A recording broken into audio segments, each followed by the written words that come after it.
Hi, I'm Cynthia for Artbeads Cafe, and Wyatt from Beadalon is my guest today. And we have some questions, Wyatt, about the knotting tools. And you are here to answer those questions from our customers. So thank you so much for coming today. It's my pleasure. I love being back. Good, good. So there are three types of tools for knotting. So what's the difference between all of them first? Well, really, it's all about ease of learning, number one. This is the easiest one to learn to do. Okay. It is not the fastest one. Oh. This would be the fastest one. Okay. So you can tie knots a lot faster. A lot of our customers just want to learn how to do it because they want to maybe tie one or two strands. Right. This is the perfect one for them. Then you can use it, just for a very long time and be able to get your pearls or your gemstone beads or whatever beads you have, you can knot them. Okay. If you're thinking about doing sort of a business, then you probably want to learn this one. This one takes a little bit longer to learn, but it's actually very good. So this is what's called the Knot-A-Bead. Okay. K-N-O-T-A-B-E-A-D. And these are the Beadalon Knotter Tools. This one is the regular one, and this is a tin cup one. And we'll be able to show everybody what these do in just a few minutes. They all pretty much do the same thing, but these they allow you to tie knots very quickly. Okay. For the most part, That's good these. to know. Yeah, this one's a little slower because you've got to do more. But it seems like a lot of people can learn this because they don't have a tool in their hand. Oh, I see. Yeah. This is static, and you just have to worry about tying the knot and getting it around the awl that's in here. So. Yes, because when you have a tool in your hand, you need to know how to hold them. Right. And you need to, yes. And sometimes you can't think as well when you have tools in your hand. That's true. I never thought about that. Yeah, it's a thing, and the more you teach, the more you understand that. In classes, sometimes these days, I'll have everyone put the tools down, put their hands flat down on the table, and then talk to them. Because having something in your hand, not so good. That's true. So they all have basically a more or less a single function. So with the Knot-A-Bead tool, there's a bent. It's hard to show.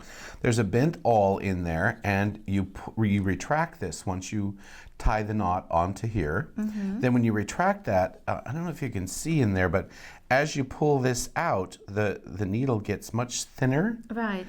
Until it goes all the way to there, and that's when the knot will come off. Okay. So you're going to be pulling while you're retracting the awl. Okay. With this knotter tool, the awl doesn't retract. The whole mechanism and the yoke retracts. That's not retracting. What is that? I don't know what the actual term for that is. But when you push this up, it appears that this is retracting. But you tie the knot, and then it just travels up here, and you're pulling in this direction. We'll show you until that just comes right off. Right. Okay. So, shall we? There was a question that you said that you had from. Yes. So with that tool, for example, someone say, what beads work best? What beads work best? I think that smaller beads from about 8 millimeter and smaller work better. Oh, okay. Because where people have some trouble with this is they don't continue to pull as they retract the needle. And the needle needs to be retracted slower than this needs to be retracted. Okay. So that's one thing. If you're having a little bit of trouble with this one and the knots are not quite as tight as you like them, you have to continue to pull and then retract a little bit slower. That allows the knot to intensify and get smaller and be tighter. Okay. And then another question was, what type of cords and threads can be used? Just about anything that you can fit through here. So leather cords, silk, rubber cords, elastic material, just about anything will work with this. Okay. Another question is, can you make a double knot using this tool? You can make a double knot. It's a little bit harder, but you can definitely make that. Okay. Well, it's not a, wait a minute, let me back that up. You can make a double knot, but it is very complicated and hard to get to do. This is the better one to do a double knot. Now you can stack knots with this one as well as with the other one. So if you want, let's just say you want 3 or 4 knots in between, Right. which is really fun with some of the colors because then the silk becomes part of that, part of a design element for your piece. But yeah, you can stack knots one right after the other. Okay. And again, the function is to retract this slowly. Okay. And can you use seed beads Yes. with that tool? You definitely can use seed beads. With seed beads, you have to remember that the seed bead's hole is much larger than most other beads for the size of the bead, because with peyote stitch and all of this other seed bead craziness that happens with seed beads. And it said craziness with all heartfelt intentions, because seed beaders, I don't do much with seed beads because I need to see a lot of stuff happening. Right. And with seed beads, it seems like you just work for hours. And you have like 1 inch. It doesn't work for me. I love it. And a lot of other people love it too. A whole lot of other people, because the Toho seed beads, there's about 1 million colors. They are. And then a million other sizes and shapes, and it's amazing. Yes. But I respect seed beaders. But yes, you can knot seed beads with this, and we're going to show you. So we should probably, let's just go ahead and show the seed beads first. Okay. All right, so when you pull your silk off of your card, it's going to have these little divots where it sits on the card. You want to pull this. A lot of people call this stretching the silk. Silk doesn't stretch. Oh, okay. Silk is of course made by the silkworms. I believe there's a union of. I'm kidding, of course. You want it. What you're actually doing here. If you look at this, this is 2 strands of the silk that have been twisted together. Okay. So that twisting is actually called stranding. So when you pull the silk, you are tightening the strand. So when you tie the knot on an already tightened one, the knots have very less ability to even tighten more. Okay. So that knot's going to stay there, and you should not have a problem with it. So you only want to stretch the portion that you're going to use, because then it makes it easier to wrap this back around the card to save, because I always put what's left on the card, wrap it up, and put it back into the bag so that you don't get, there's no schmutz that gets on it. Yes. And always wash your hands several times during a knotting episode. Yeah, I guess that's. So I'm just going to put a few seed beads on here because it's going to drive me crazy if I put more than a few. And so my technique, because I normally show this at shows, is I'm going to do this so that the camera can see it. So basically, like I'm at a trade show, that's how I do this. I'll turn it around and show you how your customers should do it once we get a few on and knotted. So you drop this down behind the awl, okay? And then you tie the knot, just an overhand knot, and then you drop the whole thing back behind, okay? And then for now, because there's no weight, I'm going to tie this knot just like so. So this is going to slide. So if your knot doesn't slide, you've done something wrong. Okay. Then you're going to bring this over and back into here, and you're going to pull nice and tight, and then you're going to pull while you retract this thing. And if you'll go slow, it will get the knot real close. Okay. And then once you've got a whole bunch of these, then you can kind of slightly pull just so that those knots straighten out just a little bit. Right. So when you get rolling, you want to hold some of the beads in the palm of your hand, and just hold this like this, because you'll be able to go a little quicker. So we want to tie this knot, drop this back down behind, just like so, without letting it twist. When you've got weight on beads, oh, that one didn't even tie. Yeah, I guess with some more beads, and when it's heavier, things stay. Then they'll just flop down back here, and you pull this straight up. So that's why I say it's not the easiest thing to do with seed beads, but it can be done. Okay. So then we're going to pull nice and taut, then pull this back, let it undo, And that's it. and that's what you got to do. That's easy. So yeah, it's easy, but slow. And how slow, I'll demonstrate real quickly with this knotter. So you're going to do something similar to what we just did, only you're going to pull a bead down, wrap this around so that it forms an X. Pull this through. So now you've tied this knot onto your fingers. Turn your palm away, pick this up in that direction so you have the little X. Right. Put your finger on the side of this and release. Then you're going to pull straight up, carefully, with the light weight. You have no resistance. And you're going to pull that, and then bring this over into the yoke, pull straight back and push up. Okay, so how that looks in real time is there. Oh yeah. Okay, so and then you can pull it, just kind of straighten it out. And so, you know, with the right silk, and after you get maybe 500 more seed beads to make the necklace, you'll have some weight that will hold it. Right. So I probably neglected to say that these are 8/0 Toho seed beads, and we're using number 12 silk. 12, so pretty thick. Yeah, very thick actually. You don't want the knots to pop inside of the bead. Right. So that's seed beads with both the Knot-A-Bead and with this. Okay. And someone also asked, using this tool, if you can use a stretch material. Yes. Kelly has so graciously loaded some of them up so that we can use this. Now, with elasticity, what you want to do is you want to do a pre-stretch. Oh, really? Yeah, so that means you want to just get it so that it, and the nice part about this is you get more elasticity because it does have an elongation to it.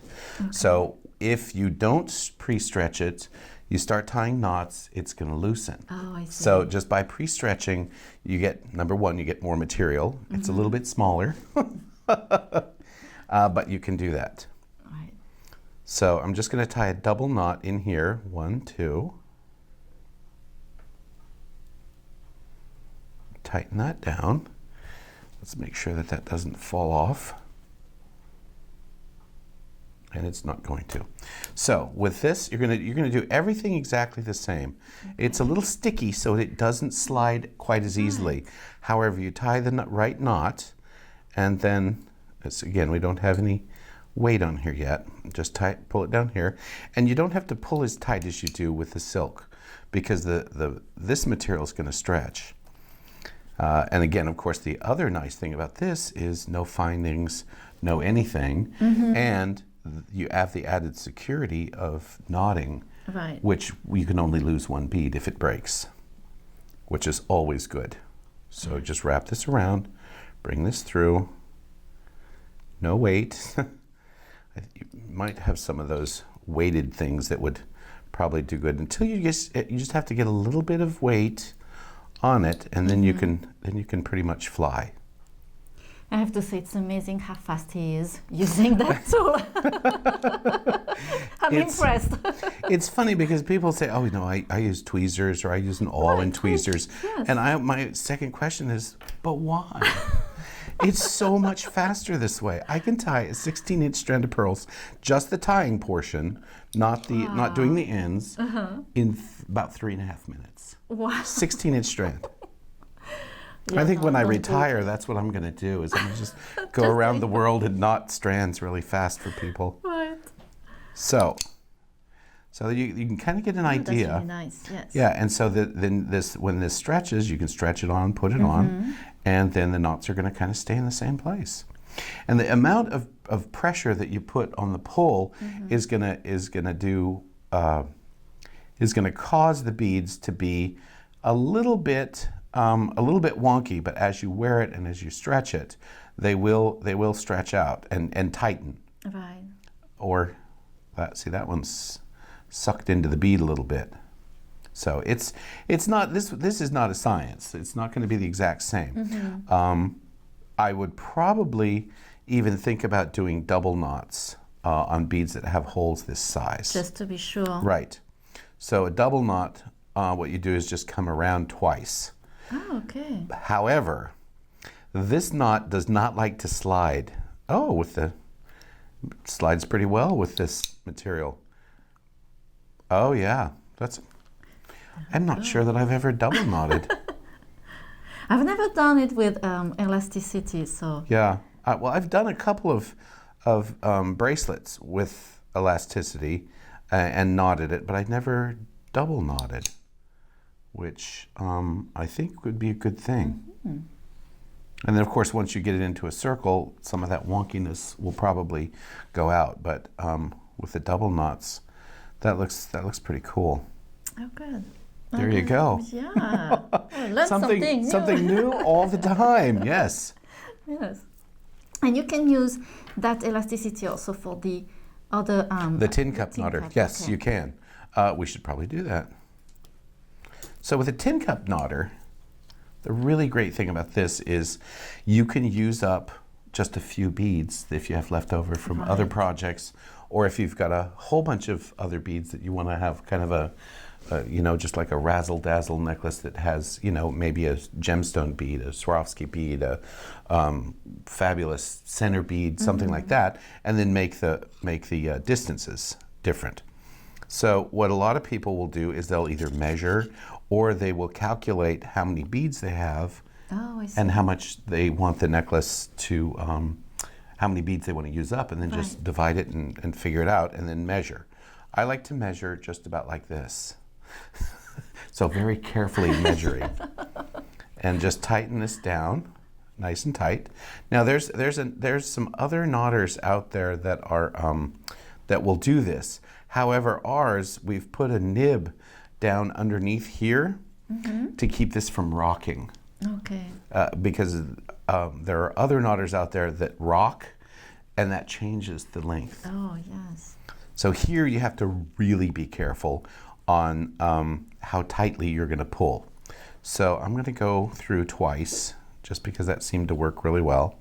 And you will put this on just like with the regular knotter, but then you have to draw this up just like that. And I think the technique I would use is just get this to here. Don't pull it. And then when you take this off, then you can pull it to tighten it. Then you drop a bead down. Now I'm going to tie that double knot by not using the extra spacer position. I'm going to do 2. So I'm going to just avoid the extra spacer, so you don't have to put down and pick up a different knotter tool, because you want to have as much efficiency as you can get. So now I need to do one without. This is the one where you have to be careful, because the more you stretch the elastic material, the farther it's going to stretch, and then when you get to the finished part, this will retract. Okay. So you'd have a different size there, and we don't want that. So quickly. So when we talk about the knotted bead before, you say you can use pretty much any material, like even leather. Right. Is it possible also with yes. the tin cup? Okay. It is. You can use it with just about anything, as long as you can get the material through the little knots this. there. Yeah. And sometimes with some of the other materials, you don't want to. See, I stretched this one a little bit more, so I've got a little bit of a difference. Right. So only if you are like really careful would I suggest to use the tin cup with this. Now, with the other one, with this type of material, no problem. Okay. You get the same distances every time because it's not stretching. Right. So the answer there is yes, you can use the elastic material. Don't expect it to look like silk. Yes. As long as you've got your end game figured out that it's okay if this is going to be a little bit wonky. Technical term for stringing. If you're okay with the wonkiness, you can certainly use this material. Okay. Good. Well, that's pretty much the question that I have. Do you have any other tips, maybe? Well, one of the things that I like to do is when you're using these types of beads, and you're going to make what they call a tin cup necklace from the old tin cup movie from long ago, without using any finishing findings, you can just re-ream the whole of this, go through one side, tie a knot, and then continue all of your knotting all the way around, and then come back through and slide the needle through here and pull it out, tie the other knot over here, and then you can even leave a little bit of the material and make a little pom-pom with it at the end, or you can glue it, let it dry for 24 hours, and then cut it. And then it just looks like part of the necklace. Yes. Didn't think about that. Yeah, it makes it really easy. I love doing that with beads that you don't have too many of, or if they're pricier beads. Right. And we know that you've got a vault of pricier beads. And one of these days we're going to make a necklace for you with some of those fabulous beads. Could be today, you never know. Fun. Well, thank you so much for all your tips and answering the customers' question. I'm sure everyone appreciates it. My pleasure. Well, thank you so much for joining us today at Artbeads Cafe. And if you are new to our YouTube channel, remember to subscribe to our channel artbeads.com and share this video. Thank you so much. Au revoir. Merci. À bientôt.